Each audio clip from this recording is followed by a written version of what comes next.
L'écologie au quotidien, c'est une grande question. Parce que tout est vu sous l'angle de la contrainte. Il faut que je prenne une douche plutôt que des bains. Il va falloir que je trie mes déchets.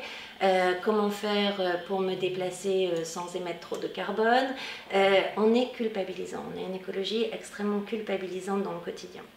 Or, moi, dans mon vécu, j'ai vécu exactement l'inverse. J'ai vécu, quand je me suis posé mes questions par rapport à mes convictions écologiques et comment transformer mon mode de vie, eh bien j'ai vécu au contraire un mode de vie beaucoup plus créatif, beaucoup plus riche et où je me mettais à consommer des choses finalement que je n'aurais jamais consommées avant. Alors comment ça c'est possible? Alors qu'est-ce que cela veut dire au quotidien? Adopter un mode de vie écologique tel que moi en tout cas je le vis, ça veut dire déjà changer en fait complètement son mode de consommation. Avec, au fur et à mesure, on retrouve notre créativité.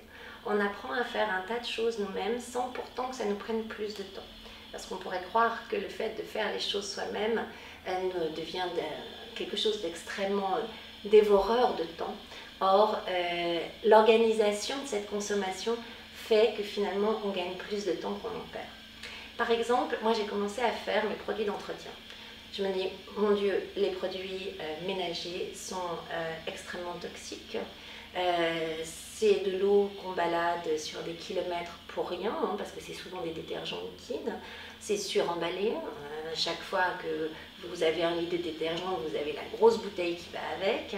Et en plus, c'est bourré de molécules qui sont ni bonnes pour les écosystèmes, ni bonnes pour ma santé et ma famille. Et quand vous allez dans le rayon, vous ne savez plus quoi choisir tellement il y a de solutions au moindre de vos problèmes. Voilà. Et j'ai commencé donc à vouloir acheter des produits écologiques. Je me suis rendu compte que ça coûtait une fortune.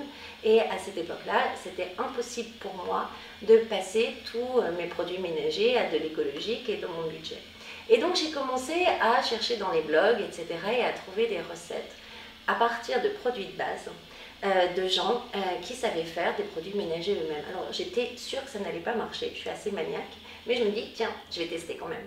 Et cristaux de soude, bicarbonate de soude, vinaigre blanc, savon noir, argile, à partir de ça en fait, et un peu de liquide vaisselle parfois, à partir de ça vous pouvez tout faire.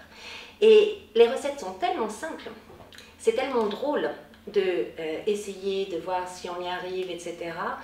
On retrouve une créativité, on retrouve un échange avec tous les blogueurs, les blogueuses qui se mettent à tester, à échanger leurs recettes et vous mettez vous-même à partager vos expériences que la consommation devient complètement différente.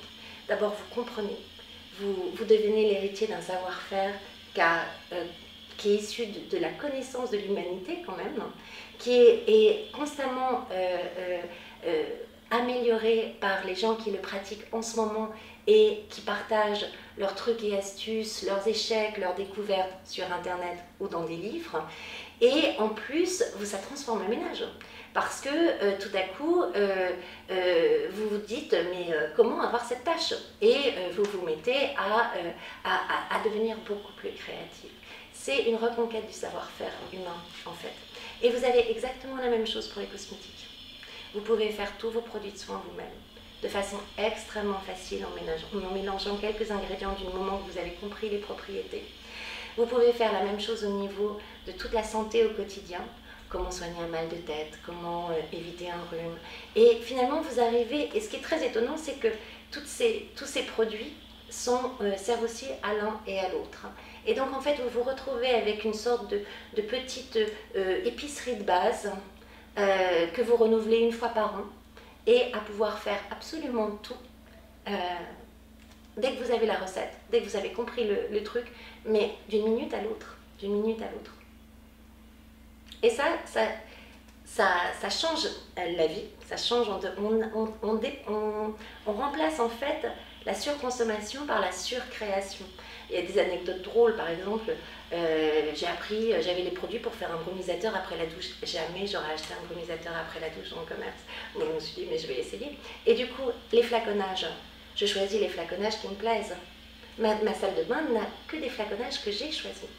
Toutes les marques ont disparu, toute la publicité est sortie de ma maison en fait. Ça, c'était pas du tout prévu. Mais on a des flacons qu'on peut décorer, qu'on va réutiliser. Et ça, c'est au niveau global de l'empreinte, ça change absolument les choses. Ensuite, tous les produits que vous achetez, vous avez tendance à les acheter de très bonne qualité. Donc d'agriculture biologique, puisque ça vous coûte moins cher. Et là, vous vous mettez en fait à encourager une nouvelle économie, une économie d'agriculture biologique, de diversification des espèces cultivées, une économie plus locale. Il faut faire attention aussi à chercher des huiles plutôt locales, pour des raisons qui seraient trop longues à expliquer. Mais vous vous mettez à avoir un lien à vos produits de base, et donc un lien aux producteurs. Et ça, c'est le fondement d'une autre économie que certains théoriciens appellent l'économie contributive, où en fait, c'est un peu comme l'open source en Internet. Vous mettez le code source, vous mettez la recette, vous la partagez, vous l'attribuez, et là, vous pouvez faire tous les produits. Voilà. Ça change, c'est une autre façon de voir la satisfaction à nos besoins. Ensuite, vous avez toutes les choses fonctionnelles. Par exemple, comment se déplacer. Nous, on n'a pas de voiture, on est 5. On s'est aperçu que avoir une voiture, selon les statistiques de l'INSEE, ça nous coûtait 6 000 € en moyenne par an et par ménage. C'est la mobilité 4 roues, là où les voitures que possèdent les ménages, tout compris, assurance, garage, essence, réparation de la voiture, stationnement, coûte 6 000 € par an au ménage. Et ces 6 000 €, qu'est-ce qu'on peut en faire? Nous, on a toujours choisi du coup d'être proche d'une station de transport en commun, ce qui est assez facile parce qu'on est en Île-de-France. Et ces 6 000 €, ça nous a permis d'être dans des lieux peut-être plus proches des transports en commun, parce qu'on le réinvestissait dans l'immobilier, par exemple. Et c'est une façon de voir l'organisation différente de la mobilité. Il veut habiter proche de son travail ou habiter proche d'un lieu de transport en commun et réinvestir cet argent qu'on consacre à la voiture pour bouger à son lieu de vie. Évidemment, tout le monde n'habite pas dans des centres urbains.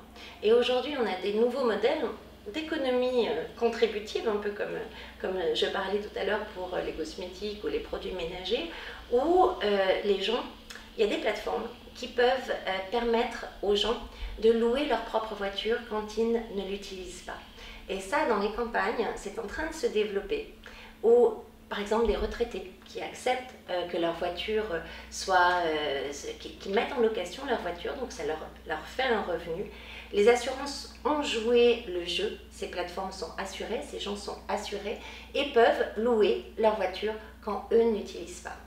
Et ça permet de faire accéder à la mobilité des gens qui, par exemple, sont au chômage, ne peuvent pas investir dans une voiture, mais n'ont pas de transport en commun. Et ces plateformes de mobilité partagée ou de covoiturage ou d'autopartage, où chacun se fait loueur de sa propre voiture, sont en train de se développer.